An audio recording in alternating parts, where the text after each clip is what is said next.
सब्र और आपसी सौहार्द मानो हमारे जीवन, हमारे व्यवहार में से खोता जा रहा है। आज लोगों को देखो तो हर चेहरे पर तनाव और आंखों में गुस्सा है। छोटी छोटी नोकझोंक और झड़प में भी लोग अपना आपा खो देते हैं। हर बात में मानो आग उगलते हैं और कई बार रोजमर्रा के ऐसे ही तनाव में जाने अनजाने दुश्मन बन जाते हैं। ऐसे दुश्मन जिनके बारे में आपको कुछ पता भी नहीं होता, पर वो घात लगाकर बदला लेने की तैयारी कर रहे होते हैं। कभी कभी इंसान छोटी से छोटी बात को अपने दिलो दिमाग से मिटने नहीं देता। गुस्सा, ईर्ष्या, नफरत इसे पाल कर रखता है और फिर उसे एक ऐसे भयानक मुकाम पर ले जाते हैं जहां से एक नहीं कई जिंदगियां तबाह हो जाती हैं। और शर्मिंदा होने वाली बात तो यह है कि कभी कभी वो बात इतनी छोटी और बेमतलब होती है कि इंसान का अंदाजा लगाना भी मुश्किल हो जाता है कि आखिर उसने किस बात की कीमत चुकाई है।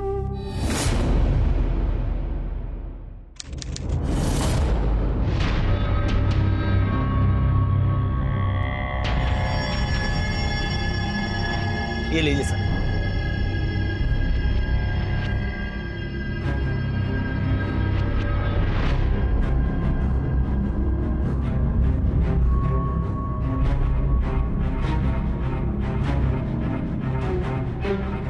सर आपके वे 7,480। सर इस बार दिवाली की ये हमारी दुकान की सबसे बड़ी खरीदारी है और इस बार इतने पटाखे पूरे मोहल्ले को बहरा करने का प्लान है क्या? है?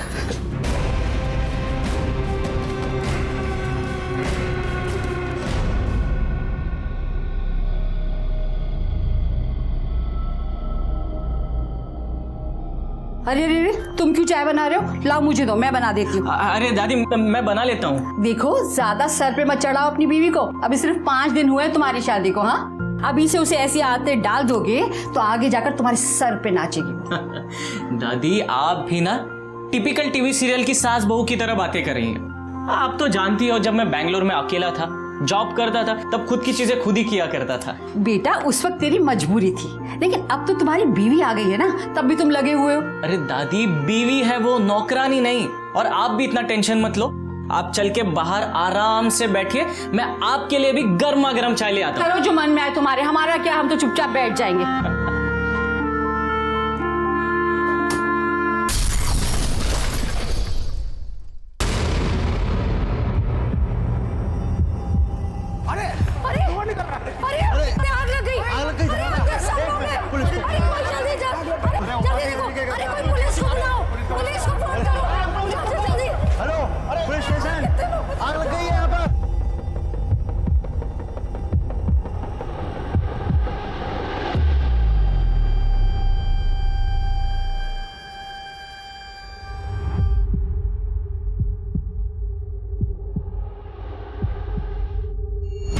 The government has decided कि इस बार 12th स्टैंडर्ड के लिए पूरा सिलेबस आएगा, so you have to prepare the children for that. Excuse me. आप इसे अकाउंट डिपार्टमेंट में दे दीजिए और स्टैम्प और सिग्नेचर ले लीजिएगा। Sure, madam. Thank you.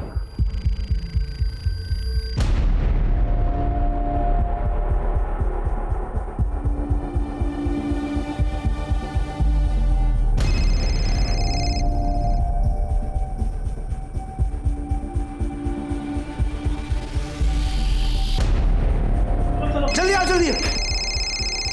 अरे ये फोन के आवाज आ रही कहीं से। ये तो माता जी की बहू है। चल ले। हेलो रिया बेटा। हाँ भाभी जी, अरे आपके घर में ब्लास्ट हुआ है।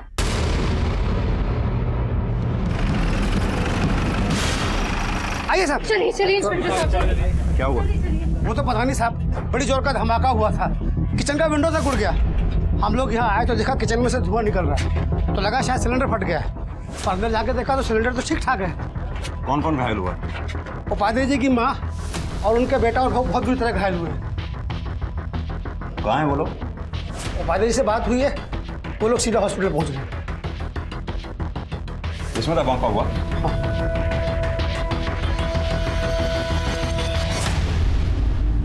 पड़ोसियों का कहना सही है, सिलेंडर या कुकर नहीं फटा है और जिस तरह से चारों तरफ राख और पटाखे की स्मेल है, बॉम्ब या बारूद हो सकता है। प्रसाद सर। फॉरेंसिक वालों को बुलाओ। जी सर।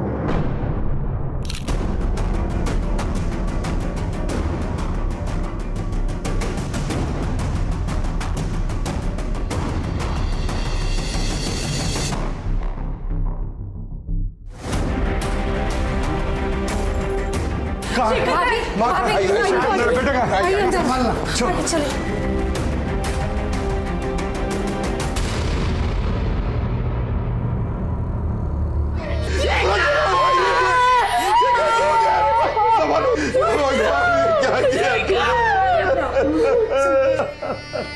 उड़ीसा के भुवनेश्वर शहर में रहने वाले उपाध्याय परिवार पर जैसे कहर टूट पड़ा था। उनकी बूढ़ी माँ और उनका बेटा शेखर अब इस दुनिया में नहीं रहे थे। सिर्फ 5 दिन पहले ही शेखर की शादी हुई थी।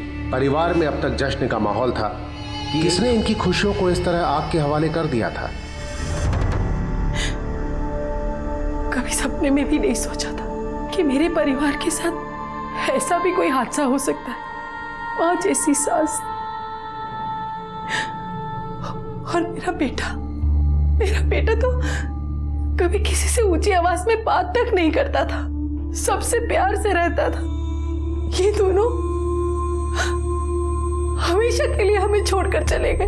हंसते खेलते इंसान सफेद चादरों में लिपट गए। और मेरी बहू रिया, उसके तो हाथों की मेहंदी तक नहीं उतरी। शादी के 5 दिन बाद वो विधवा हो गई, उसका सुहाग उजड़ गया।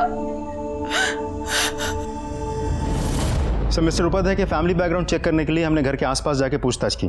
पता चला कि मिस्टर उपाध्याय एक प्रोफेसर है और अमोदिनी बहुत ही बड़ी और रेप्यूटेड कॉलेज की प्रिंसिपल है। बेटा इंजीनियर था, घर में बुजुर्ग दादी भी थी और बहू तो अभी भी 5 दिन पहले शादी होकर घर आई है। ये उपाध्याय फैमिली काफी शरीफ और पढ़ी लिखी लगती है। सर, फॉरेंसिक एक्सपर्ट ने बताया कि धमाके में गन पाउडर यूज हुआ है, वो बारूद जो दिवाली में पटाखे और आतिशबाजी के लिए इस्तेमाल होता है।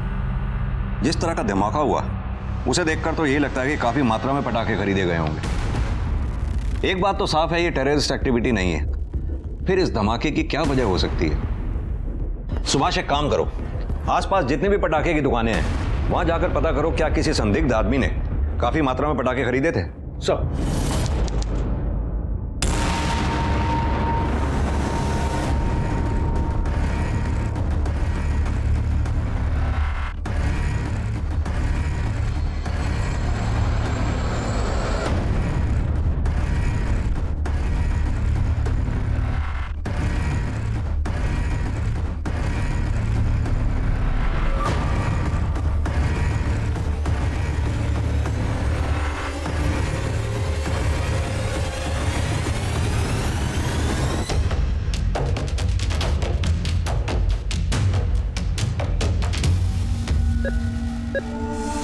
इंस्पेक्टर, रिया को रिकवर होने में थोड़ा टाइम लगेगा।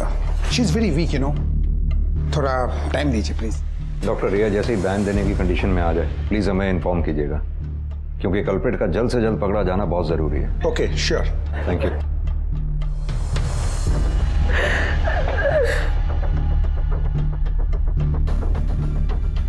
आपके बेटे की या आपकी किसी से कोई दुश्मनी या लड़ाई झगड़ा?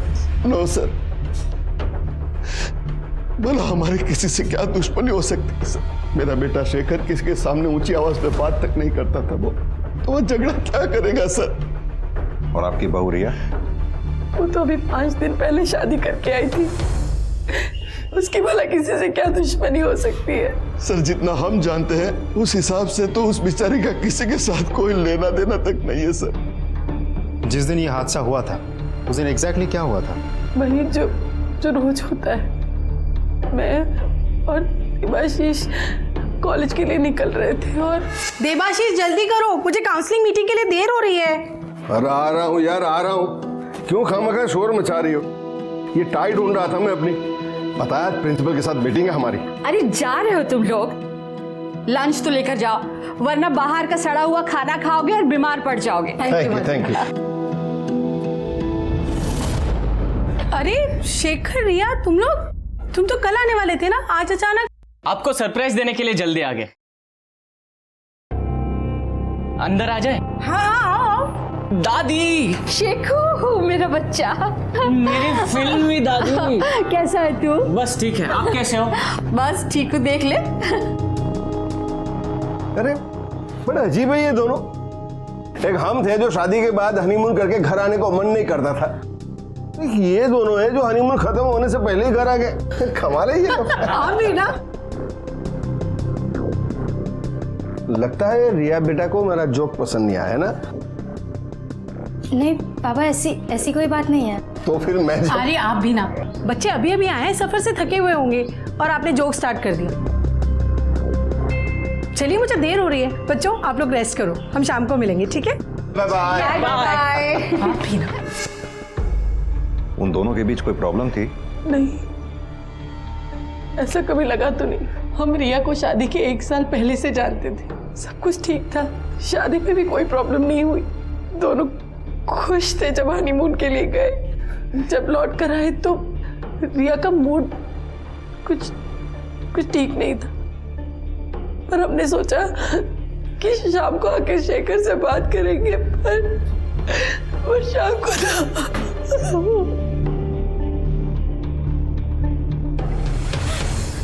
मेरी बेटी रिया, ये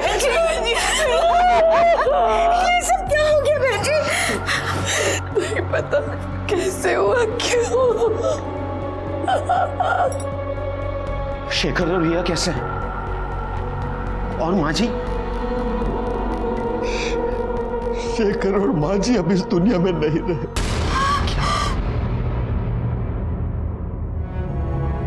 और रिया?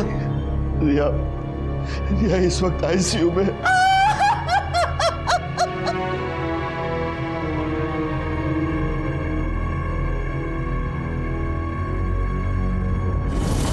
रिया गुस्से में क्यों थी? क्या हो सकता है?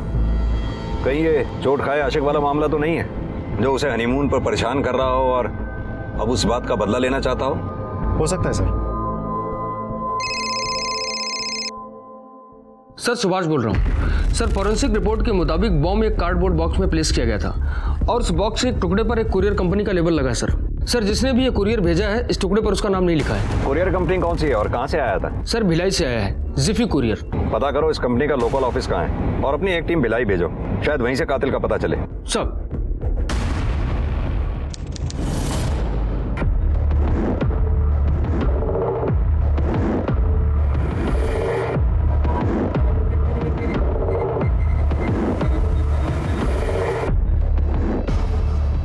सर हम लोग रिया के पेरेंट्स हैं, कुछ पता चला? ब्लास्ट की वजह क्या थी, क्या हुआ, कैसे हुआ? फिलहाल तो नहीं, लेकिन हम अपनी तरफ से पूरी कोशिश कर रहे हैं।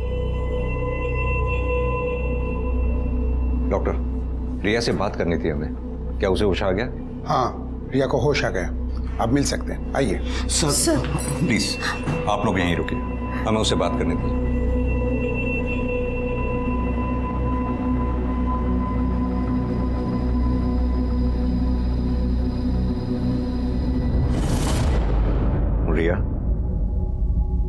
रिया, हम जानते हैं इस वक्त तुम्हारे लिए बात करना बहुत मुश्किल है, लेकिन बात करना बहुत जरूरी है। क्या तुम बता सकती हो उस दिन क्या हुआ था? हम वापस आए, मम्मी पापा कॉलेज गए, शेखर किचन में चाय बनाते हैं और मैं बेडरूम में अनपैक करने।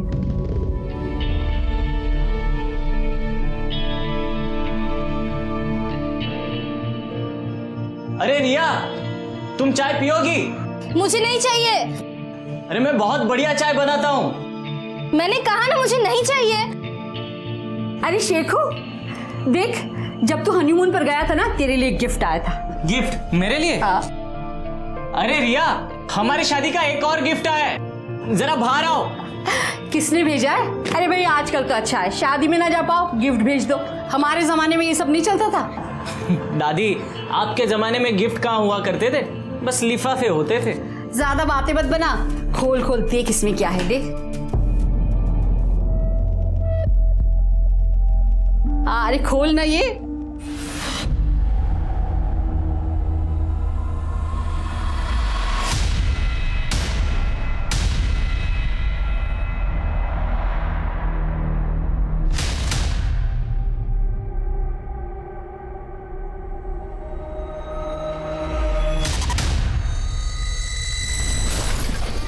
थोड़ी देर में मुझे होश आया।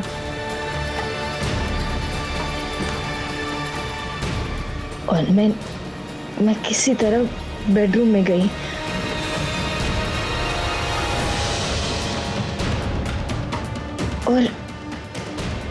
और मैंने मम्मी को फोन लगाया।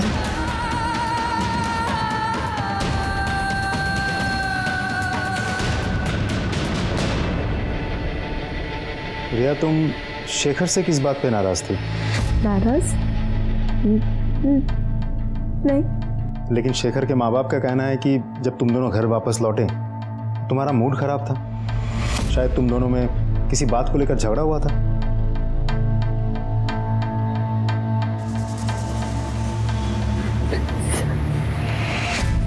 इंस्पेक्टर प्लीज बाद में बात कीजिए। मैं ठीक हूँ। हनीमून से जल्दी नहीं आना चाहती थी। मैं जानती थी कि घर आने पे कोई प्राइवेसी नहीं मिलेगी। अगले हफ्ते शेखर बैंगलोर चले जाएंगे। 1 महीना सब सेटअप करेंगे और फिर मैं बाहर जाऊंगी। मैंने उनको बहुत समझाने की कोशिश की पर घर वालों की याद आने लग गई। उन्होंने डिसाइड किया कि 1 दिन पहले सरप्राइज देने आएंगे। मैं वापस नहीं आना चाहती थी। आते वक्त हमारा बहुत झगड़ा हुआ और मैं उनसे बात नहीं कर रही थी। क्या शेखर ने तुम्हें कभी बताया उसे किसी ने कोई धमकी दी हो या किसी से उसका कोई लड़ाई झगड़ा हुआ हो, कोई दुश्मनी? नहीं। सब 1 साल पहले सगाई के 1 हफ्ते बाद जब मैं शेखर से फोन पे बात कर रही थी तब। रिया, पता है तुमको मेरा मन क्या कर रहा है? मेरा मन कर रहा है कि मैं आंखें बंद कर लूं और जब आंखें खोलूं तो मेरी आंखों के सामने तुम ही हो। बैडली मिसिंग यू यार। तो फिर आ जाओ ना। अगर अभी निकलोगे बैंगलोर से तो कल सुबह तक पहुंच भी जाओगे और फिर हम दोनों एक रोमांटिक डिनर पे चलेंगे। सच्ची? एक सेकेंड ना रिया, 1 सेकेंड। रिया, सेकेंड लाइन पे ना एक कॉल आ रही है। प्लीज प्लीज होल्ड ऑन करो। हाँ, हेलो।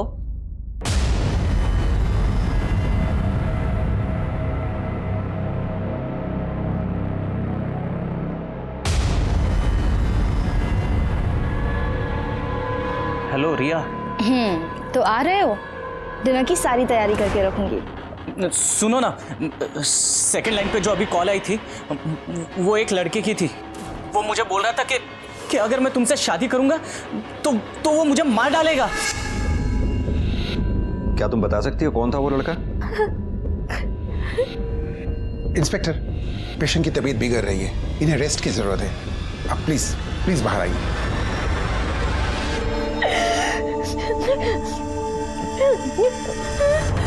शेखर को किसी लड़के ने जान से मारने की धमकी दी थी। क्या वो रिया का एक्स बॉयफ्रेंड था? मेरी बेटी ऐसी नहीं। आप मेरी बेटी के बारे में इस तरह की बात कैसे कर सकते हैं? पापा, पक्का वो आनंद ही होगा। पक्का वो आनंद ही होगा। वो रिया के पीछे पागल था। वो पागल था, पर मेरी बेटी का उससे कोई लेना देना नहीं था। वो आप प्लीज 2 मिनट चुप रहिए।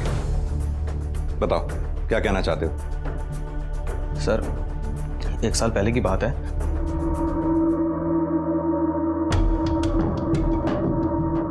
हाय रिया।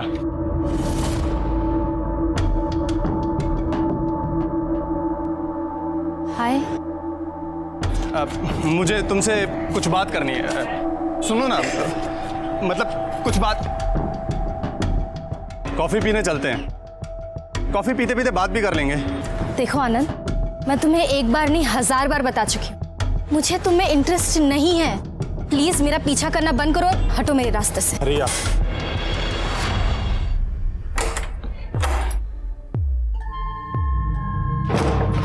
रिया बेटा, क्या बात है, इतनी गुस्से में क्यों है? उस बेवकूफ आनंद की वजह से। आज फिर से उसने मुझे रास्ते में रोका, फिर कॉफी पीने की बात कर रहा था। परेशान कर रखा है उस लड़के ने।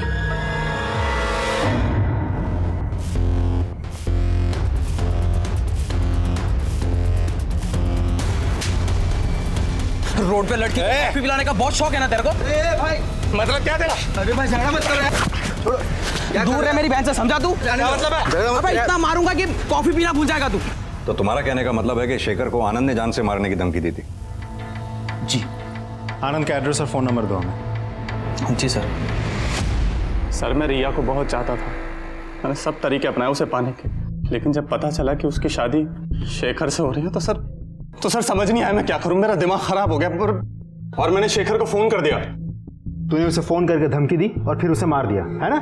नहीं सर, ऐसा कुछ भी नहीं हुआ। सर ये बात सच है कि मैंने उसे भला बुरा कहा था, पर मैं बहुत दुखी था।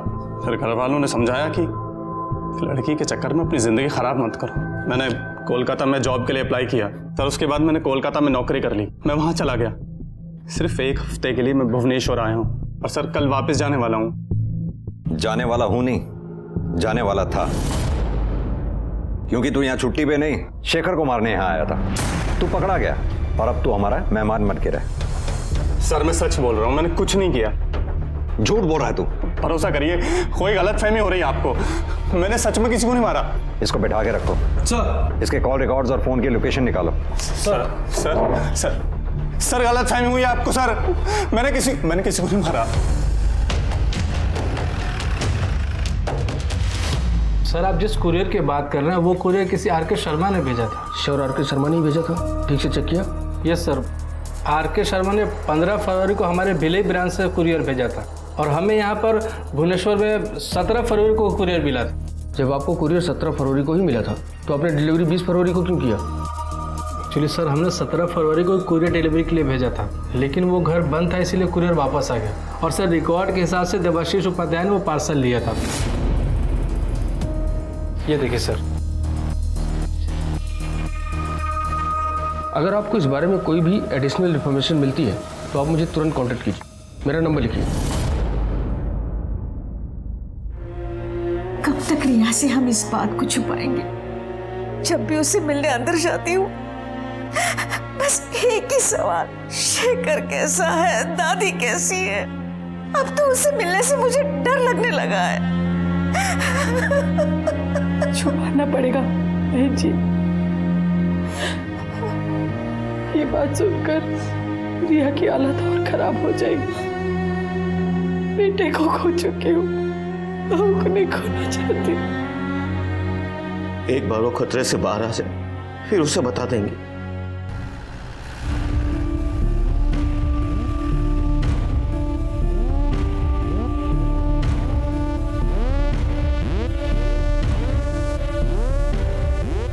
प्रिंसिपल मैम तो बहुत अच्छी हैं, उनकी किसी से दुश्मनी हो ही नहीं सकती। सब लोग उन्हें पसंद करते हैं, उनको नुकसान पहुंचाने का तो कोई सपने में भी नहीं सोच सकता। वो है ही इतनी अच्छी।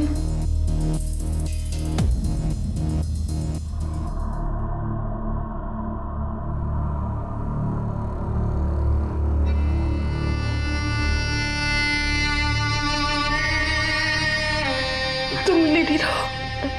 मम्मी, शेखर कैसे? छोड़ तो नहीं आई सना? प्लीज सच बताइए,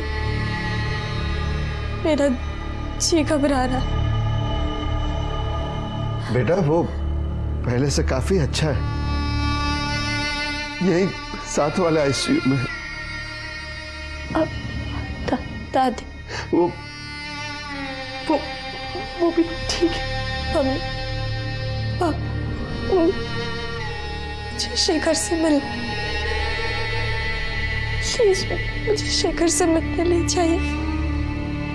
बेटा ऐसे कैसे? पहले आप खुद ठीक हो जाओ फिर ले जाएंगे।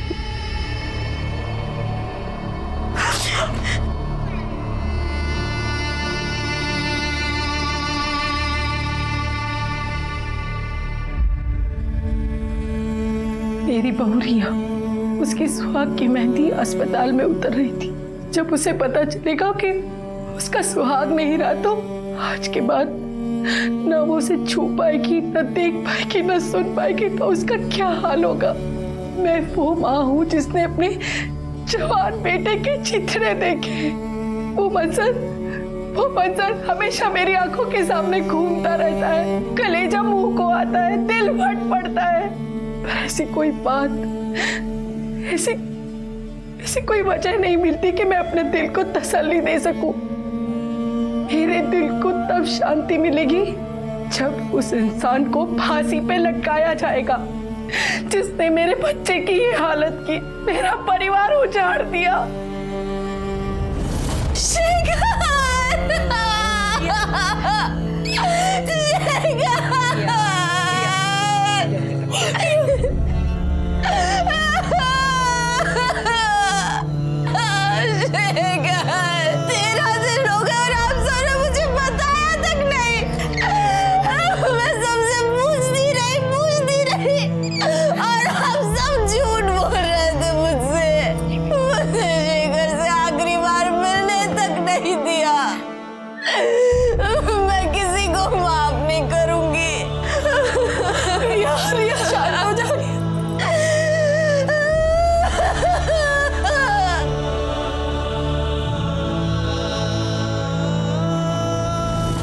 सर मैंने अमोदिनी के कॉलेज में जाकर भी पूछताछ की, वह बाकी सब कुछ तो ठीक था, लेकिन एक पियोन था, बड़ा अजीब बिहेव कर रहा था। उसको देख के मुझे लग रहा था कि वो कुछ कहना चाहता है लेकिन शायद किसी से डर रहा है। इसका मतलब वो पियोन कुछ जानता है।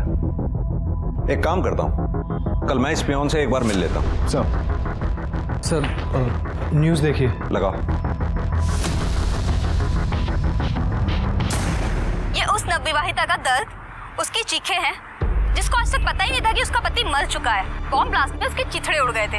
इसकी चीखें सुनकर भगवान को भी रोना आ सकता है, तो क्या पुलिस को इसकी हालत दिखाई नहीं देती? इसका दर्द से भरा और इंसाफ की गुहार लगाता चेहरा दिखता है, तो पुलिस की भूमिका पर इसके परिवार का क्या कहना है? आइए बात करते हैं। सर आपको क्या लगता है पुलिस और प्रशासन कुछ नहीं कर रहा है? अब हम क्या बताएं, जब भी सवाल करते बस एक ही जवाब मिलता है, जांच पड़ताल चालू है, जांच पड़ताल चालू है। वो शायद अपराधी को ढूंढना ही नहीं चाहते, बस वो तो बस अपनी जांच से संतुष्ट। कल को पता चला कि ये टेररिस्ट अटैक था, तो हमको पता चला कि ये पुलिस अपराधी के साथ मिली हुई है, तो हमें न्याय कौन दिलाएगा? कहां जाएंगे हम? किसका द्वार खटखटाएंगे?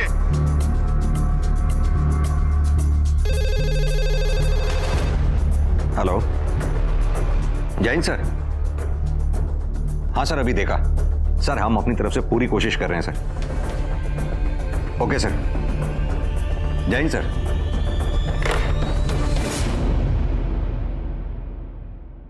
सर रिया के बैकग्राउंड चेक करके पता चला कि रिया के माँ बाप ने उसे गोद लिया था। वो उनकी सगी बेटी नहीं है। वरुण के बाद बिजू को बेटी चाहिए थी। जब उसके छोटे भाई के घर तीसरी बेटी पैदा हुई तो बिजू ने उसे गोद ले लिया था। वही रिया है। पता करो इस वरुण को रिया से क्या प्रॉब्लम हो सकती है। तब तक मैं कॉलेज में पियोन से मिलके आता हूं।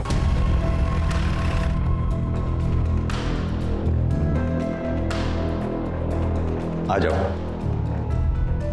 डरो नहीं। कुछ बताना चाहते थे हमें तुम?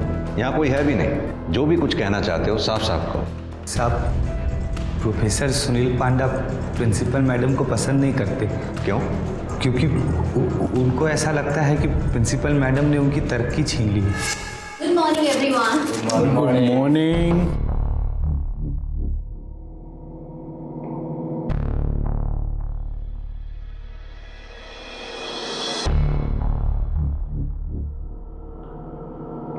Dholu, I did not got my tea. गलती हो गई सर, अभी देता हूं।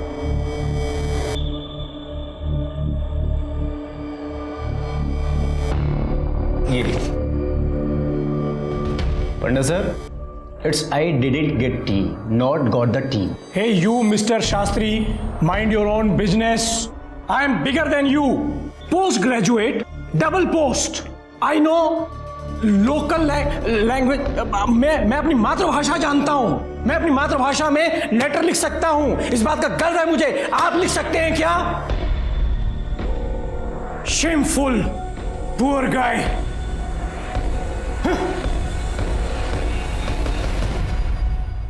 देखिए प्लीज़ आप लोग सुनील जी को इस तरह से परेशान मत किया कीजिए। वैसे भी वो इस बात से ज़्यादा परेशान है कि उनकी जगह मैं प्रिंसिपल बन गई हूँ। सो प्लीज़ आप कॉलेज के ट्रस्टी हैं, मुझे लगा था कि आप मुझे सपोर्ट करेंगे, लेकिन नहीं, आपके होते हुए मेरी प्रिंसिपल की सीट उस आमोदिनी को मिल गई।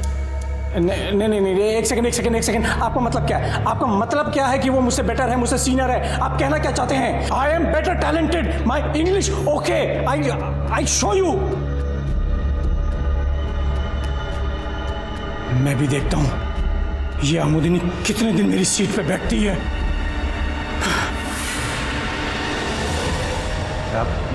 मैं ये सब कुछ आपको पहले ही बताना चाहता था, पर हिम्मत नहीं जुटा पाया। लेकिन जो हिम्मत अब तुमने दिखाई है उसके लिए शुक्रिया। तुम जा सकते हो। सर, पियून ने जो बयान दिया है उसके मुताबिक हम लोग सुनील पांडा को उठा सकते हैं ना? नहीं, पियोन के स्टेटमेंट पे हम सुनील पांडा को नहीं उठा सकते। उसके लिए हमें पुख्ता सबूत चाहिए होंगे। एक काम करो सर, ये सुनील पांडा पे नजर रखो, पता करो इसका भिलाई से कोई कनेक्शन है या नहीं। अगर ये कल्प्रिट है तो कोई ना कोई गलती जरूर करेगा। Okay sir.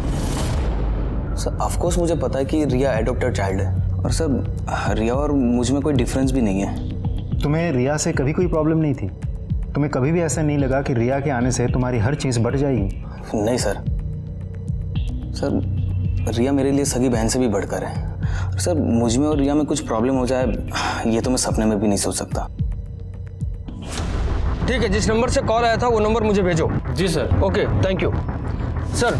कुरियर ऑफिस से फोन था, उसने बताया कि उस पार्सल की डिलीवरी को लेकर किसी ने फोन किया था और एग्जीक्यूटिव से काफी बहस भी की थी। और हाँ सर, उस पार्सल को किसी ने ट्रैक भी किया था। पता करो वो कॉल किस नंबर से आया था। उस कंप्यूटर का आईपी एड्रेस भी चेक करो जिससे उसने कुरियर को ट्रैक किया था। Okay sir. सर, ब्लास्ट की फॉरेंसिक रिपोर्ट। सर, ये बात तो कंफर्म है कि कुरियर बॉक्स में ही बॉम्ब भेजा गया था। उस बॉक्स में वही मटेरियल था जो अक्सर पटाखे बनाने में इस्तेमाल किया जाता है। उस बॉक्स में एक बैटरी और एक स्विच अटैच किया गया था जिससे बॉक्स खुलते ही ट्रिगर हुआ। और हाँ सर, एक और बात, रिया में सिर्फ आनंदी नहीं बल्कि उसके कॉलेज का एक और लड़का समीर भौमिक भी इंटरेस्टेड था, जिसके खिलाफ रिया के फैमिली ने 5 साल पहले कंप्लेन लिखवाई थी। उठा लाओ उस आशिक को। ये सच है सर, मैं रिया को बहुत पसंद करता था, लेकिन मैंने कभी उसके बारे में गलत नहीं सोचा सर। फिर उसके माँ बाप ने कंप्लेंट की तो मेरा बहुत मजाक बना था सर। फिर तभी से मैंने कसम खाई कि उससे कभी जिंदगी में बात नहीं करूंगा। फिर वो अपने रास्ते और मैं अपने रास्ते चला गया। और फिर घूम फिर के वापस तू उसी के रास्ते में आ गया, क्योंकि तुझे उस पुरानी बेइज्जती का बदला जो लेना था। सही बोल रहा हूँ ना मैं? 23 फरवरी को कहाँ था तू? सर 19 फैब से लेकर 25 फैब तक मैं मुंबई में ही था सर। मेरे दोस्त की शादी थी सर पूरे वीक में वहीं पर था सर। आप चाहे तो शादी की वीडियोस और फोटोज देख सकते हो सर। चल माना कि तू सच बोल रहा है, अब ये बता कि बॉम्ब 17 तारीख को भिलाई से कोरियर किया गया था, उस वक्त कहाँ था तू? सर उस दिन मैं दोस्तों के साथ शॉपिंग कर रहा था। मुंबई जाने को लेकर मैं बहुत एक्साइटेड था सर। आई स्वेयर सर, मैं झूठ नहीं बोल रहा हूँ सर। झूठ क्या है सच क्या है वो तो हम पता लगा ही लेंगे, लेकिन जब तक सच साबित नहीं हो जाता तू हमारा मेहमान बनकर ही रहेगा। नहीं सर। प्रसाद, मैंने नहीं किया सर। ये रिया के माँ बाप का बैकग्राउंड चेक करो। हो सकता है रिया के माँ बाप की दुश्मनी किसी ने रिया से ही निकाली हो। जी सर। देखिए हमारी जांच अभी चल रही है। एक बात तो तय है, बॉम्ब किसी प्रोफेशनल ने नहीं बनाया था। हाँ, बॉम्ब बनाने के लिए पटाखों में इस्तेमाल होने वाले बारूद का इस्तेमाल किया गया था, जिसकी मात्रा काफ़ी ज़्यादा थी। उसी वजह से बारूद की इंटेंसिटी भी काफ़ी हाई थी और इसी वजह से जान माल का भी नुकसान हुआ। हम कुछ संदिग्ध लोगों से पूछताछ कर रहे हैं, जल्दी अपराधी तक पहुँच जाएं।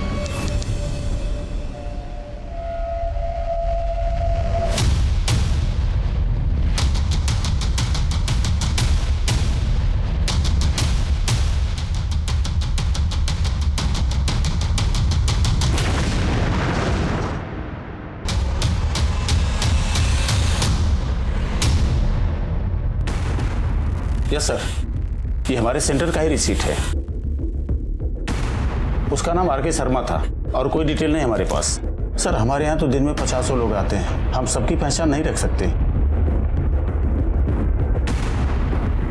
आपके यहाँ सीसीटीवी नहीं है? और स्कैनर? अगर आपके पास स्कैनर होता तो आप देख पाते कि आप किसी के घर पर बम डिलीवर कर रहे हैं। आपको पता आपकी लापरवाही की वजह से 2 लोगों की जान गई है। अब आपकी कंपनी के खिलाफ भी कंप्लेन होगा।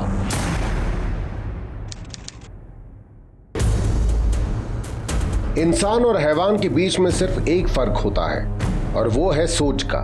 अच्छी सोच जहां इंसानों को जोड़ती है, बुरी सोच नफरत और दुश्मनी पैदा करती है, जो देश और समाज दोनों के लिए ही घातक है।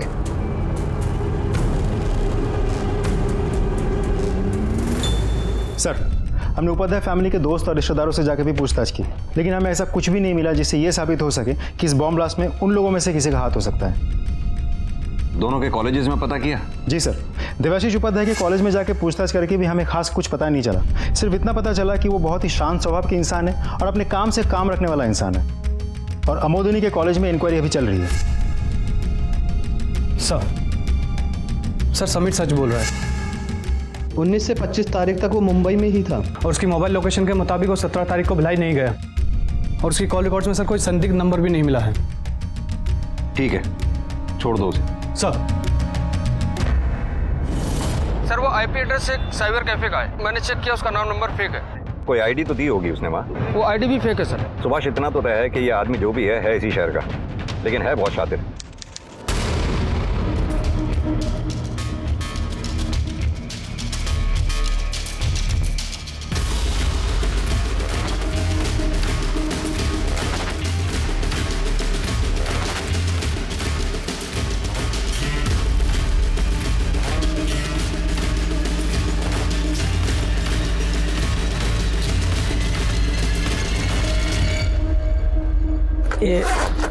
भाई एक काम करो ना।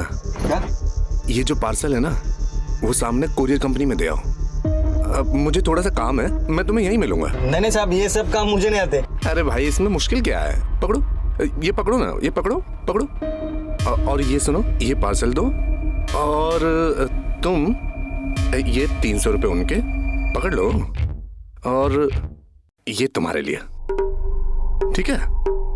ठीक है। और मैं अपना काम निपटा के 10 मिनट बाद मैं यही तुमको मिलता हूँ। 600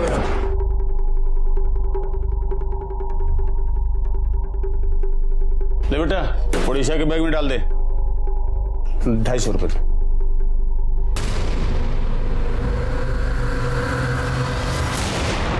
समय ने पूछताछ की तो 16 फरवरी को सुनील पांडा कॉलेज गया, अपनी क्लास ली और हमेशा की तरह टाइम पर कॉलेज से निकल गया। कॉल रिकॉर्ड्स के मुताबिक 17-18 फरवरी को उसका फोन स्विच ऑफ था। ये 2 दिन सैटरडे संडे की वजह से कॉलेज की छुट्टी भी थी। उसके बाद सीधा मंडे को उसका फोन ऑन हुआ। सर, मैंने वरुण से और उसके घर के आस पड़ोस में जाके पूछताछ की, लेकिन हमें ऐसा कुछ भी नहीं मिला जिससे ये साबित हो सके कि वरुण के साथ रिया की कभी भी कोई भी प्रॉब्लम थी। सर, ये एनवल पुलिस स्टेशन के बाहर मिला था, आपका नाम लिखा हुआ था, मैंने उठा लिया।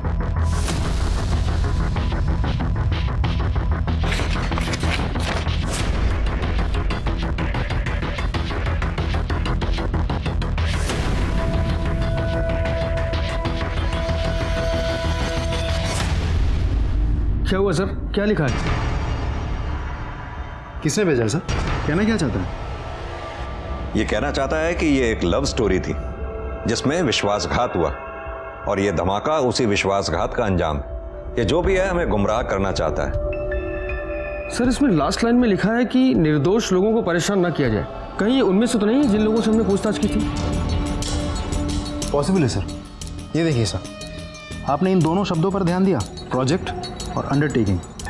आमतौर पे ऐसी भाषा तो या तो ऑफिशियल लेटर्स में या फिर इंटर डिपार्टमेंटल मेमोज में यूज किए जाते हैं। या फिर MBA ग्रेजुएट्स ऐसी लैंग्वेज इस्तेमाल करते हैं। प्रसाद, तुमने बताया रिया का भाई वरुण MBA कर रहा है। Right sir. एक काम करो, रिया के भाई वरुण के कॉल रिकॉर्ड्स और फोन की लोकेशन चेक करो। सर।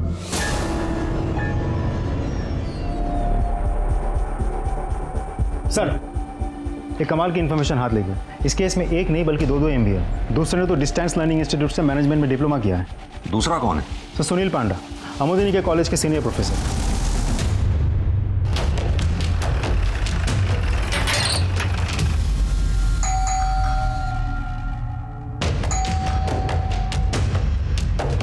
जी करिए। अरे सुनील पांडा कहाँ है? उन्हें बुलाइए, हमें उनसे बात करनी है। वो कुछ काम कर रहे हैं, आप मुझे बताइए, मैं उनकी वाइफ हूँ। कौन आया है? क्या हुआ इंस्पेक्टर साहब? आपको हमारे साथ थाने चलना होगा। क्या हुआ है? क्या किया इन्होंने? ये शेखर और तारिणी उपाध्याय के मर्डर में सस्पेक्ट हैं। ये क्या बकवास है? मुझे झूठे इल्जाम में क्यों फंसाया जा रहा है? पहले आप ये बताइए आपका कंप्यूटर कहाँ पर है? कंप्यूटर? अजीब जबरदस्ती है। आप पुलिस वाले हैं, इसका मतलब ये तो नहीं किसी भी शरीफ के घर में आके आप उसे परेशान करें। मेरा भाई हाई कोर्ट में वकील है, 2 मिनट के अंदर मैं आप लोगों की वर्दी उतरवा दूंगी। देखिए मैडम, आपसे जितना पूछा जाए उतना ही जवाब दीजिए। कहाँ है कंप्यूटर? स्टडी रूम में।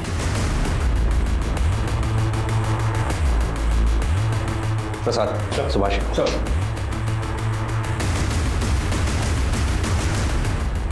मैं कह रहा हूं आप लोगों को गलतफहमी हुई है। मिल गया सब कुछ? सर,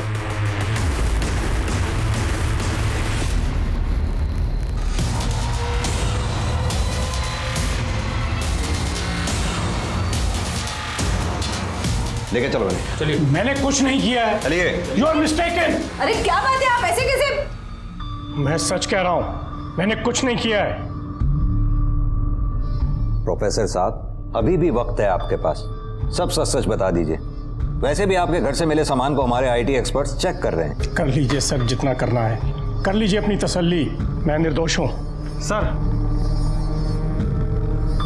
सर हमारे पास इस बात के पुख्ता सबूत हैं कि सुनील जी ने भिलाई से बम पार्सल करने से पहले इंटरनेट पर बम बनाने के एक नहीं बल्कि ढेरों वीडियो देखे हैं, और उनके पेन स्टैंड से जो पेन ड्राइव बरामद हुआ है उसे रिकवर करने पर वो लेटर मिला है जो आपको पुलिस स्टेशन भेजा गया था। झूठ बोल रहे हैं आप, फंसा रहे हैं मुझे। फंसा नहीं रहे, बता रहे हैं। प्रोफेसर साहब, अभी भी वक्त है आपके पास, सब सच सच बोल दीजिए, वरना हमारी पिटाई के आगे तो भूत भी बोल पड़ते हैं। बोलो।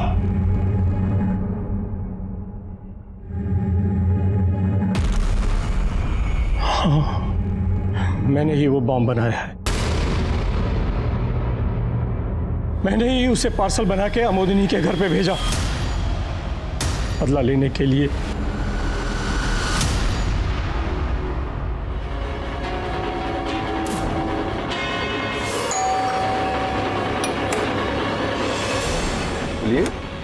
किसका कुरियर है भाई? ओह, शेखर का। माँ, कुरियर आया है शेखर के लिए, जब आए तो दे देना। मैं अमोदिनी के पूरे परिवार को मार देना चाहता था। मैं अमोदिनी को मार देना चाहता था। उसने मेरी प्रिंसिपल की पोस्ट मुझसे छीन ली, जिसपे सिर्फ और सिर्फ मेरा हक था। सिर्फ मेरा हक, सिर्फ मेरा हक। प्रसाद सर, प्रोफेसर साहब के खिलाफ चार्जशीट दायर करो।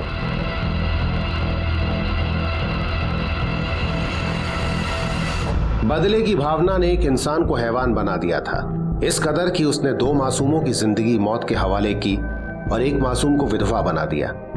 जितनी मेहनत सुनील पंडा ने बम बनाना सीखने में की थी, उतनी लगन और मेहनत से अगर अपना काम किया होता तो उसे प्रिंसिपल बनने से कोई नहीं रोक सकता था। पर खुद के बेहतर होने की गलतफहमी और ईर्ष्या ने उसे अपराधी बना दिया, और उसने खुद को सांत्वना देने के लिए जुर्म का रास्ता अपनाया, जिसमें एक परिवार तबाह हो गया। मैंने ये मुकाम अपनी मेहनत से पाया था, लेकिन आज इस मुकाम से मुझे नफरत हो रही है, क्योंकि इसने मेरा परिवार उजाड़ दिया। अगर मुझे जरा सा भी अंदाजा होता प्रिंसिपल की कुर्सी के लिए सुनील इतना आहत है, तो मैं ये कुर्सी छोड़ देती। अरे कुर्सी क्या, मैं नौकरी छोड़ देती। मेरे बेटे, मेरी सास की जिंदगी, मेरे बहू के भविष्य से बढ़कर मेरे लिए कुछ नहीं था इस संसार में। मेरा संसार उजड़ गया। शायद मैं ये नौकरी भी ना कर पाऊं, क्योंकि मुझे ये हर पल याद दिलाएगी कि इसकी वजह से एक पागल इंसान ने मेरी दुनिया उजाड़ दी। ऐसे और भी मजेदार वीडियो के लिए हमारे चैनल को लाइक, शेयर और सब्सक्राइब करें।